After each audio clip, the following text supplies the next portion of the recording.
Hello YouTube Pipers, Double O Pipe here. I'm back with my Rossi Sierra, or Sarah, or Sierra, and rummaging through the things in the back, I found this, just marked black cherry. I don't know, excuse me for just a minute.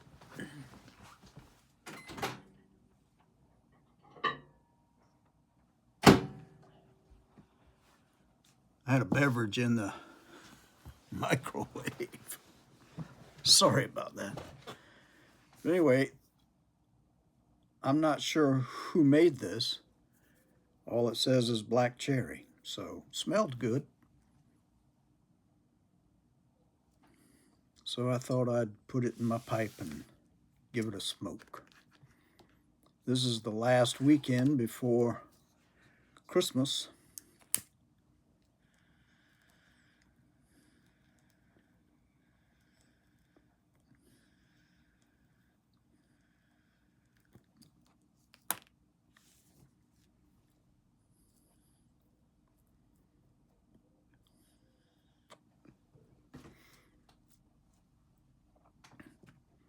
And I thought I'd like to just say a few words. I don't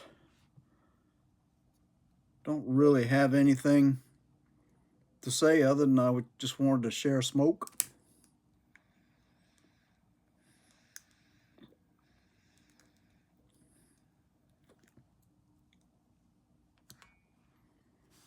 And a beverage.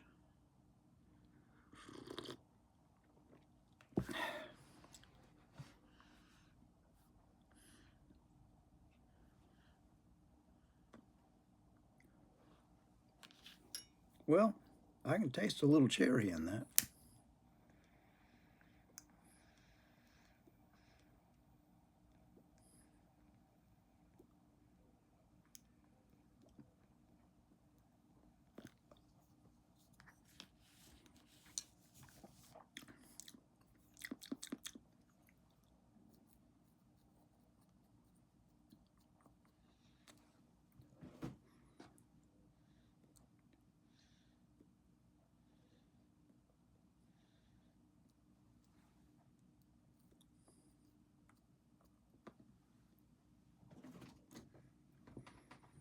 I thought I might talk about that Christmas, 1960, when my dad's parents were here from England. They stayed for 6 months, I believe it was. And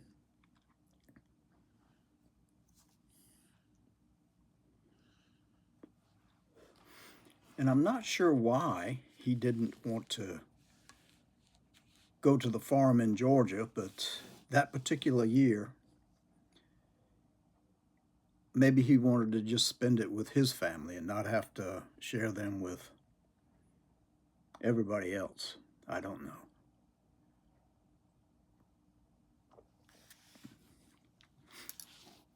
Unfortunately,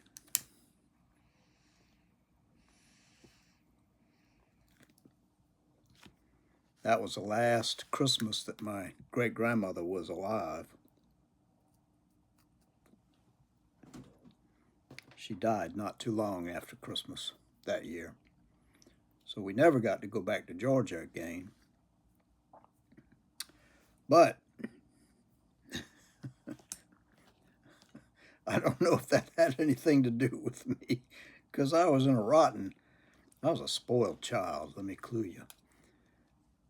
But I was in a rotten mood that week just before Christmas.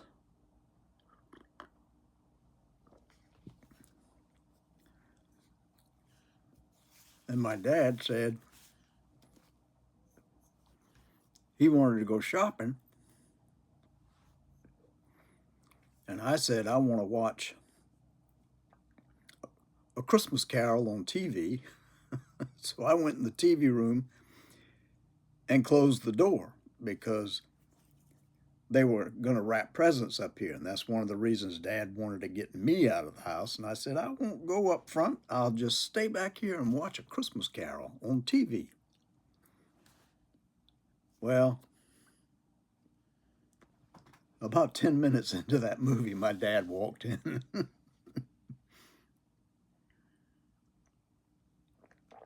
And he said, "Son, I want you to get out of that chair.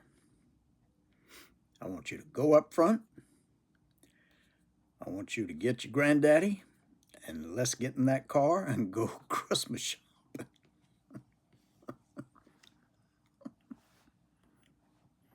Well, you never said no to Dad when he was like that.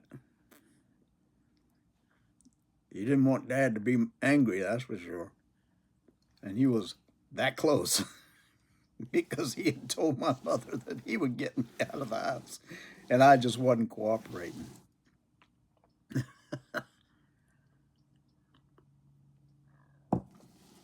Well, we got in the car and we drove up. I'm sure it must have been. We used to go to Pine Haven, which was a open shopping center before they had the malls that they opened up in the north area, and Dad seemed to like that particular shopping area, so that's where we went. And that's a long way from where we live here, or it was. Of course, there wasn't as much traffic back then, but at any rate, I got in the car, sullen me.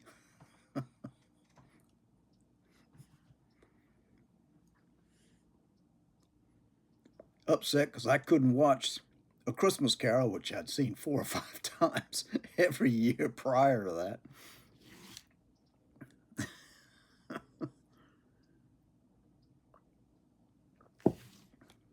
And we got into the area, and I think Dad said he was going to look for a Christmas tree. And we went into one of the shops.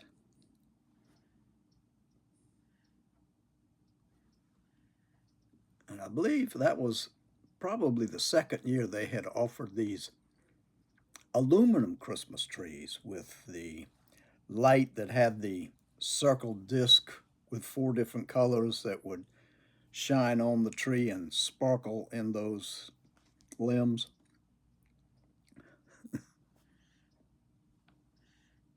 So we went and looked at those, and he saw one that was about 3 feet high, maybe 4. Something like $5 back then.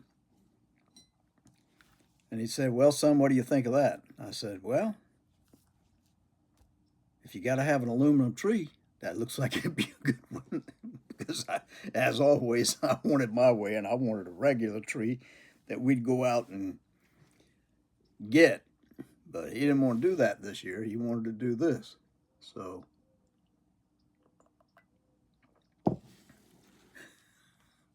my granddad was just shaking his head because I was such a brat. So anyway, we got that tree, and I guess we went to a couple of other shops because he was trying to keep us away long enough for my mother to wrap the presents she had that she wanted to wrap without anybody seeing. And she and my grandmother were together. They didn't really get along. It was not a very happy Christmas. I'm sorry to say. Very sorry to say it wasn't a very happy Christmas.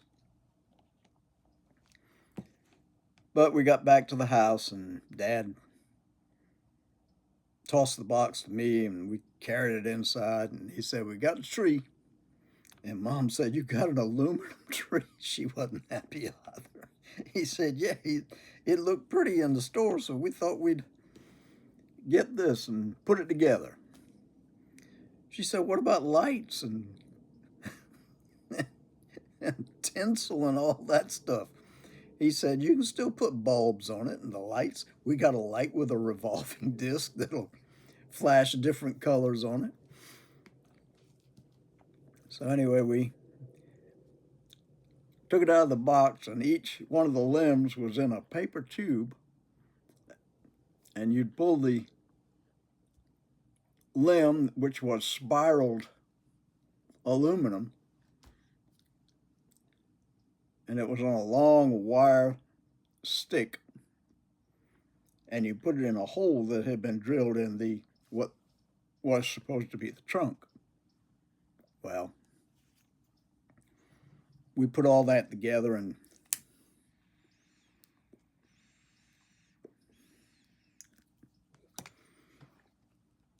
excuse me, Dad, very meticulously, he always did things the right way.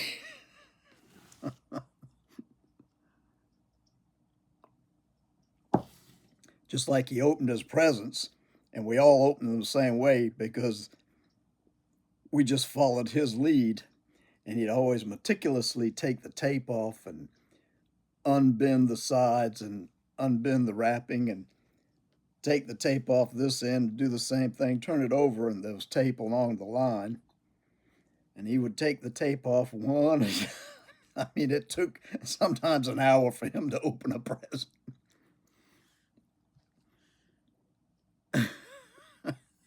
Anyway, he'd save that and say, "Here, we could save that for next year," which Mom did. Every year he'd save the paper his package was wrapped in, and since we just followed suit and did the same thing, we have all these packages, all this wrapping paper wrapped out and smoothed out. And then we'd roll it up at the end and put it in the back for next year. But anyway, after Dad had put all the limbs in the thing, it looked pretty good, and it was, I'll say it was about 3 feet tall. And then he set up the revolving disc with the bright light that shone through the colors, making the colors sparkle on the limbs. And then we hung some bulbs on it. None of the string, I don't know what you call those things, the strings of whatever it was that you wrap around it, and the tinsel you put on it to make it look like icicles, none of that, and nothing on the top. So we didn't have a star on top because that would mess up or bend the aluminum sprigs that would make up the limb. Well, after it was all put together, we all walked outside, looked in the picture window, and there it was. A silvery tree, sparkling with red, then green, then yellow. And I can't remember what the fourth color was. Well, maybe it was just 3 colors. It was like the eye of the Martian in the War of the Worlds, red and green and whatever that other color was, yellow, I think. But anyway, we all oohed and awed. Mom and I just kind of looked at each other.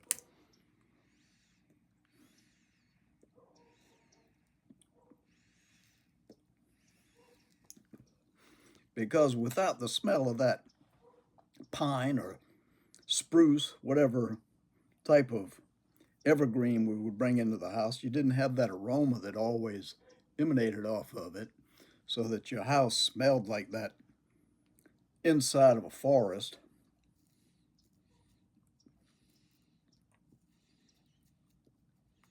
And all those decorations that had been bought and saved every year, 3/4 of them couldn't be used because of the aluminum tree. But I think Dad liked it. He was proud of it. He thought it was pretty. And he wasn't much for all the stuff that always fell off of a tree onto the floor. He wasn't too happy with that. And this one we had up on a table. They had put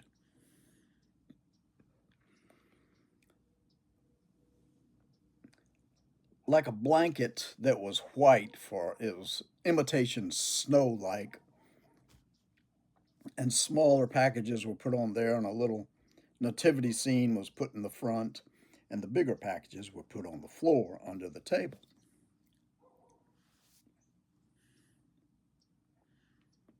Dad never went into the decorating the house with lights and all that, but he always wanted the window to have a lit tree. And this year he had it. It was brighter than any other tree we'd ever had. And it covered enough of the window so you could see it all.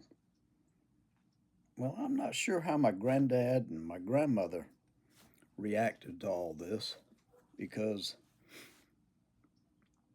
like I said, my mother and his mother did not get along. And as long as they were here, there was tension between the two of them. So it kind of made for a strained Christmas. Sad to say, because also we had missed going to Georgia, which was the annual Christmas affair, which we weren't able to do that year because Dad wanted to stay here, and it was his right, I guess, because every year he had taken us to Georgia to be with Mom's family, and this year he hadn't seen them for, gosh, almost, well, a little over a decade. Hadn't seen them for a little over a decade, and he just wanted to spend the time with them, which I can understand. But anyway, I don't remember anything about presents.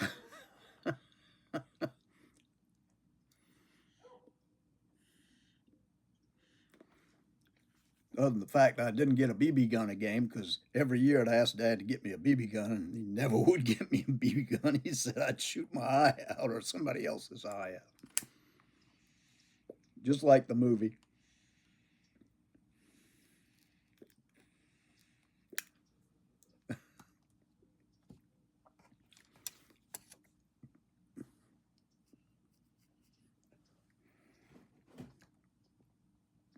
I remember that my granddad had gained a lot of weight because he was eating all the time. They just didn't have the food over in England like we had here, and he enjoyed his food, even though he didn't bring his teeth.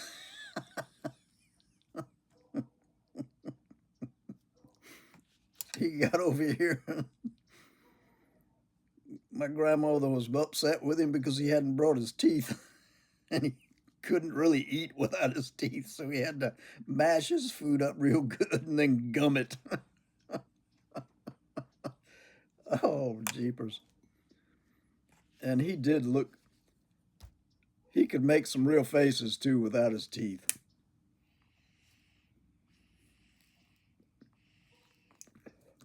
When you don't have teeth in here, your jaw goes way up and your lips. It was a sight. But he didn't care. He was fine. He didn't like those teeth, they didn't fit right.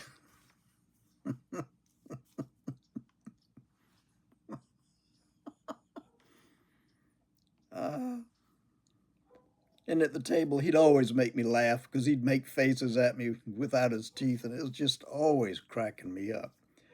I love that old man. I can't tell you. He and I got along tremendously. But like my mother, I didn't get along with my grandmother very much. She she was a little too uptight. I mean, I had respect for her, but I didn't like interacting with her. And I think because she and my mother didn't get along, that didn't help the situation either. Now, my granddad loved my mother. He thought she was the prettiest and sweetest woman he'd ever seen. And he was proud that his son had married her.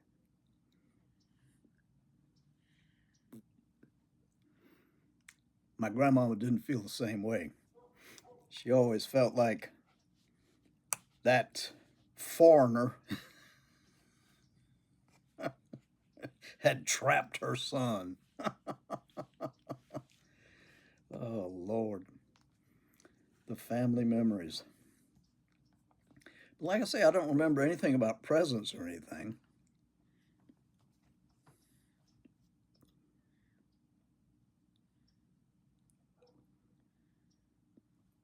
Just what a spoiled brat I was.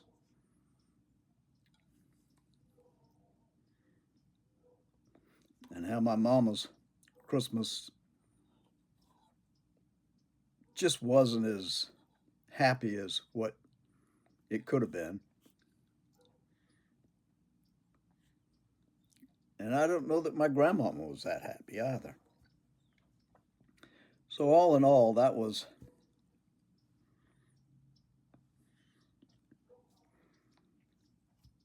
not the best Christmas we ever had. I was glad they were here because my dad needed to see his folks.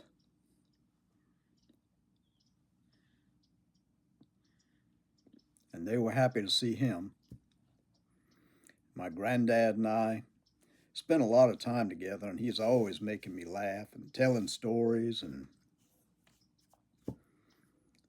I so wish I had asked him a lot of questions, but I was too young and stupid to know what to ask.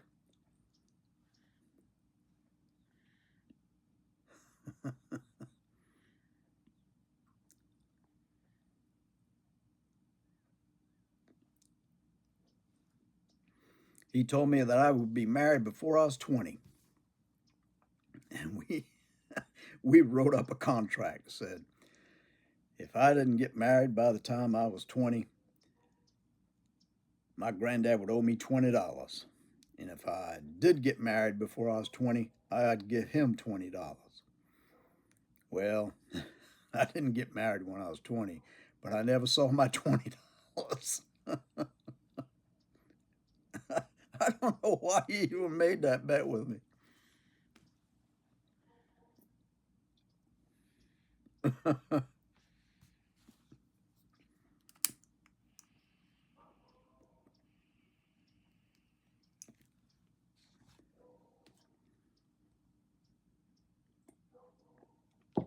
But anyway, he put on some weight, and in the back of his pants, my grandmother had cut down the seam at the very back and gotten some cloth and sewed it in there so that the seam that went down like that went down in a V, which gave him room in his waist so that he could fit his trousers.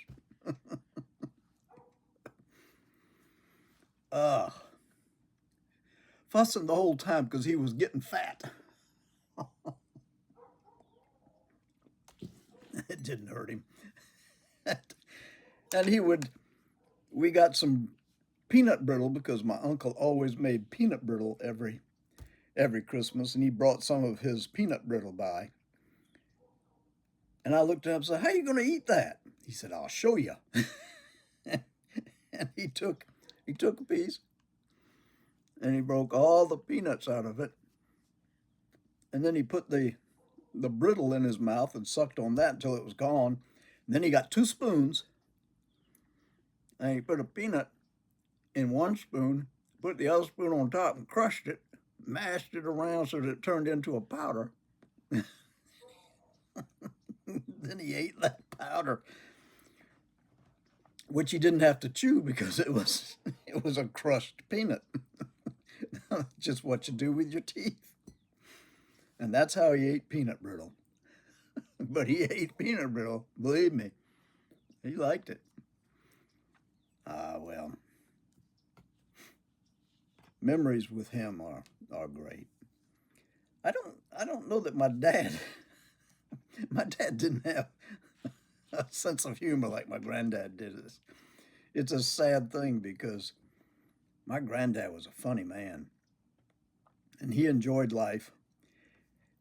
And I'll tell you, anytime we went to town and leave him in the car, my grandmother would come back to the car and he'd have two women in the car with him because they just loved him. It was he was a lot like Clyde in that area. Mm. Oh, geez. Yeah, he was quite a man. And I thoroughly enjoyed the little bit of time that I had with him. Well, another Christmas memory. I hope everybody here that's watching has a wonderful Christmas this year. And if I don't get back on here again, I hope you have a very happy new year. Until the next time, God bless you. Bye-bye.